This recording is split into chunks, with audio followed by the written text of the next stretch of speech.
Hello, and welcome to the Codec Moments podcast with me, your host for this week, Matt Holt, and joining me is...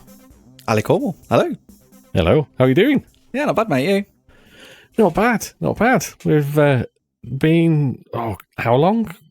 Probably about 6 weeks since we last sat down and recorded something. It's been a while.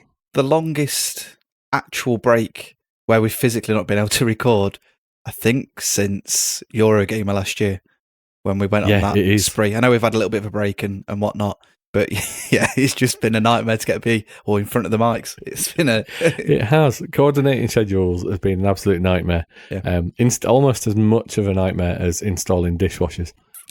Which is what got in the way of the last record. Believe it or not, nothing exciting, just putting a dishwasher in got it.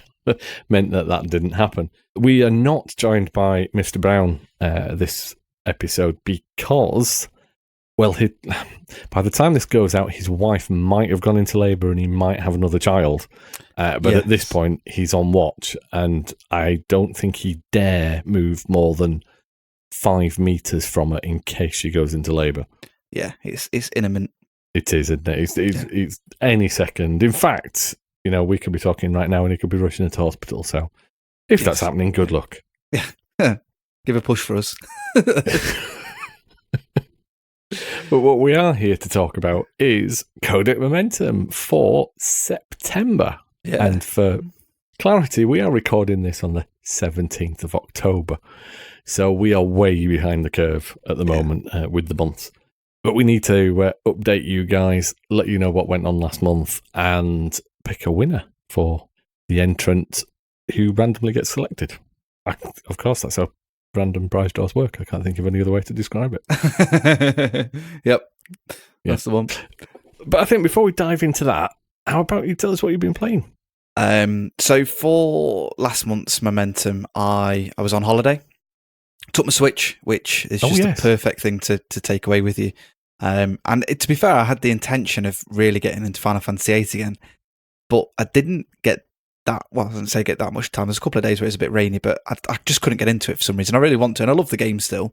I just wasn't in the right mood for an RPG. So I ended up ploughing through My Friend Pedro, which is a great little game. Really, really nice. I enjoyed it when I think I got a review code through and did all that stuff, but just never got around to finishing it. Yeah. And as you get through it, it's just loads of fun. A few little puzzles and whatnot, and you get different weapons as you go through and make a bit more mess and different things. Plus, towards the end, it just gets a little bit crazy. I wasn't expecting it to go as mental as it did, I'll be honest. I was like, oh, okay, so this is happening. And I saw today that there's a free update, Code Yellow, I think it's called, or something. Code Yellow, the free Code Yellow update, which adds, is it something like 13 modifiers to the game? Oh, right. Nice. So I think everything from kind of big head mode to, with that game, we've absolutely no idea. It's more bananas, probably. Yeah. At some point, yeah. So it's apt timing then. Yeah. So it's really enjoyed it and managed to get that finished. And then I've also, which has kind of gone into this month that we're currently recording in, been playing Mario on the Switch. Oh, yeah.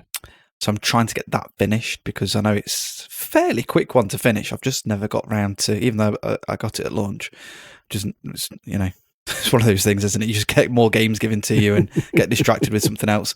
So I'm trying to finish that, and everyone's keeps telling me to finish The Last of Us. So I've picked that back up again and started it from the start. And just for clarity here, it isn't because it was free on PSN. I did purchase it maybe a year or two ago when the enhanced or remastered version on PS4 was on like a Black Friday sale or something.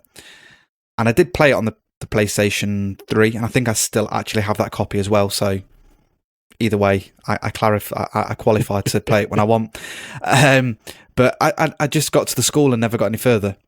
Yeah. I think there was a little bit in the basement that was a little bit scary, I will admit. Me and Andy have a reputation for not liking... Yeah, it's in the basement of the school, isn't it? Yeah, and you turn a generator on or something and that bloater as it comes running at you. It is one of the creepier parts, and then when you get to the school hall, There's sort of a mini boss fight kind of thing Yes. in there. That's about halfway through the game. Yeah, something like that. Maybe a bit further. So I'm actually chunk into it. Yeah, and the thing is at the minute I'm living on my own, kind of, while my wife is away working in a new job. So she's only back at the weekends. So that's the only time I'm playing it, because I'm not playing that on my own and they go to bed. No way. Yeah. But yeah, so playing that, and then obviously we've had GRID and WRC and all sorts of stuff that's been dropping. So just playing a little bit here and there and a few board games and stuff. What about yourself, Matt? Well, I didn't pledge anything last month. You've mentioned one of them that dropped, but WRC 8 arrived, and I ended up playing that. And as I finished that, I then realised I bought the Dark Pictures anthology, Man of Medan. I realised I pre-ordered, and it was sat on my shelf for about 5 weeks before I started it. So I thought I've got to do that. So I went through that and I quite enjoyed it. Man of Medan's really interesting. It's quite nice and creepy. It's got some lovely touches, but you can half tell that they haven't built it in the same engine as they did Until Dawn. Right. It's a bit like playing a Telltale game at times. Oh, okay. It's janky. And it puts the wrong cutscenes in, and it jerks. And it's slightly disappointing given how smooth Until Dawn was, or at least in my memory, how smooth it was. Right. But a good urban horror tale anyway. And I'm interested to see what happens with the next one. I strongly suspect if the next one doesn't sell, that'll be the end of the anthology. But we'll see. Yeah. And then the Surge 2. That came, that's not exactly a short game, and in all honesty, not really my type of game either. No. But I thought I'll give it a go, and I found myself really getting into it. I did really enjoy the gameplay loop. I started to get a bit frustrated with what felt like the lack of progression at times, and the difficulty spike with the bosses, because 20, 30, 40 attempts maybe to get past the first boss. It's a tough game, but actually when you're outside that, finding the shortcuts and the routes and the new respawn points and everything else, it worked really well. I did really like it. Yeah, I played the first one and not finished it, but I did really, really enjoy it. And I like I don't know if it's still in it, but the like finisher moves, if you like, where you cut people in half or rip the limbs off and things like that. Yeah, target them, yeah. Yeah, so it's a really nice Dark Souls-esque game. Yeah, definitely. There's no other way of describing it. Yeah. Then Close to the Sun, which has been out on PC for quite a while, but it's coming to console at the end of this month, and we got sent some preview code to play the first 3 levels. I'd say if you like BioShock without the combat, that's pretty much fair to money. It's good. It's good. I've enjoyed that. I've yet to finish it, so I do need to go back and do that. Then GRID. Yep. We'll come back to GRID in another podcast because I think we could fill an hour on that quite easily. Yep. I did a bit of mobile gaming. Oh. I've done a bit of something called Takeaway, which is not an odd way of saying takeaway. It's a multi-planed puzzle game. It's really actually quite nice, quite challenging. Yeah. And then the Bradwell Conspiracy. Yeah. Have you been playing that as well? No, I was with yourself and Andy when he played it for like an hour and we just sat shooting the breeze with the 2 devs from it. Yes. At Eurogamer last year. That's a nice narrative game. It needed a patch. Okay. It needed a patch.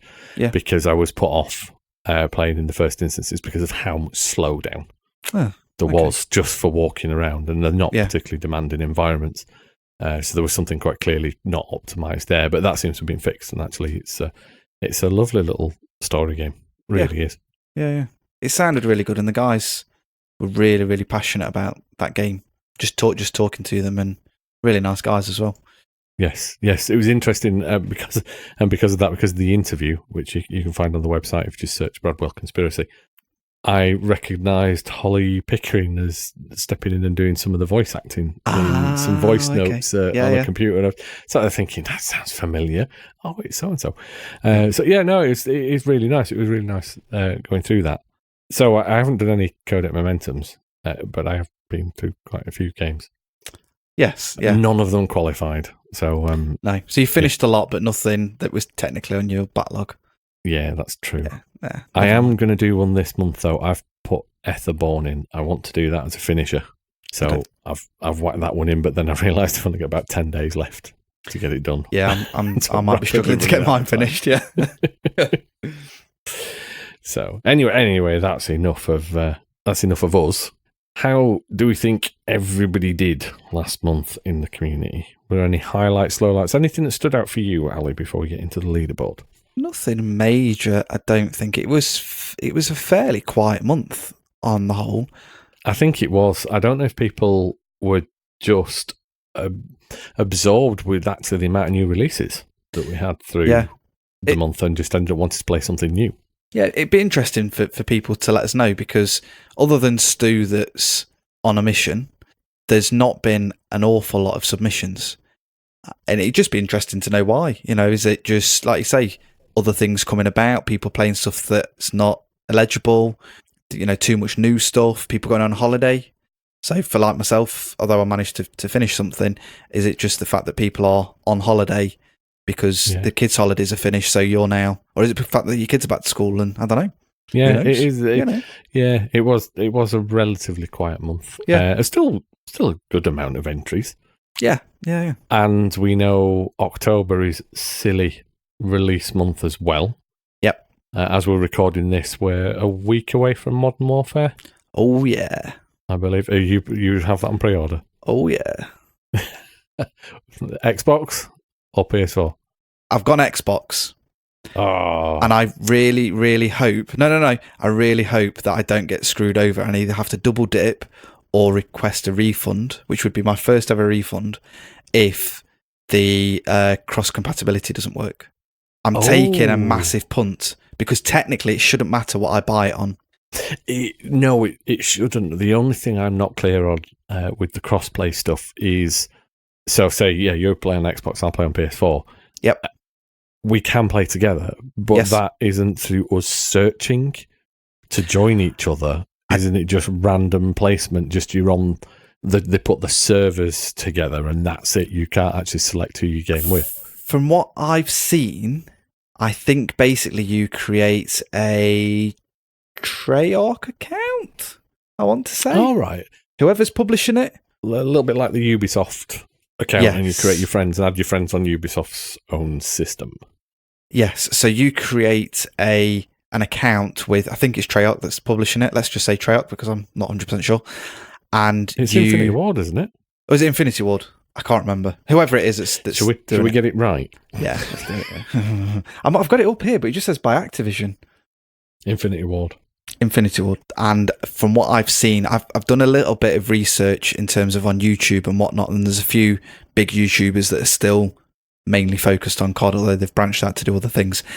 And they tried it in the beta, and from what I gather, they've tried it with Xbox, PS4 and PC all playing in the same party, and you create an account on their website that you also log into on your console, and you find people that way, and you can invite each other to games.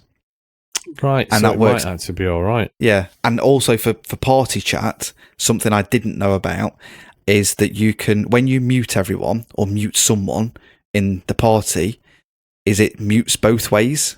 So it's not just you're not hearing them, they're not hearing you either, which I didn't realise.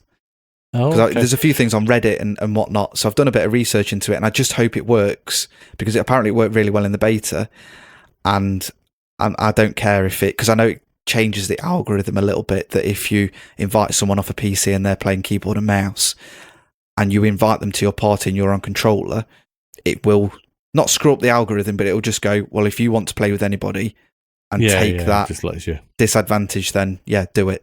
So touch wood, I hope it works, because at the end of the day, I've only got a standard PS4, so I want to get the best from my games. Yeah. I want to play on my Xbox One X, and if it works, happy days. If it doesn't, I'll be a little bit angry. I've got more people playing on the PS4, but yeah, we'll see how it goes, because I'll be honest, it's the first Call of Duty in a long time that I am considering picking up at launch. Yes. I didn't bother with last year's. No, I haven't bothered with one since, I think, Ghost. once they started having like the boost jumps and hovering around in the air and different things like that, it lost me. I'm not. Yeah. It's bad enough being shot by kids that have got reaction sort of a fighter pilot when you're on the ground, but when they're up in the sky as well, I'm out. Thank you. Oh no! Oh well, no. It'd be worth checking out then. Yeah, we'll probably have to do an episode on it or something. Yeah, I'm sure we will. Yeah, going back to form, hopefully.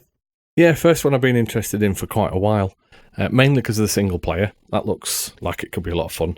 Yep. And I missed the original Modern Warfare. Yes, yeah, and it's nice that it's should we call it a reimaginative? However you pronounce it, but it's not a remake as such. It is, but I don't know. They're just kind of taking the original and maybe doing what they originally wanted to do with it, with a slightly different storyline. Possibly, it's going to be interesting to see how it plays out. Yeah, but it'll be good.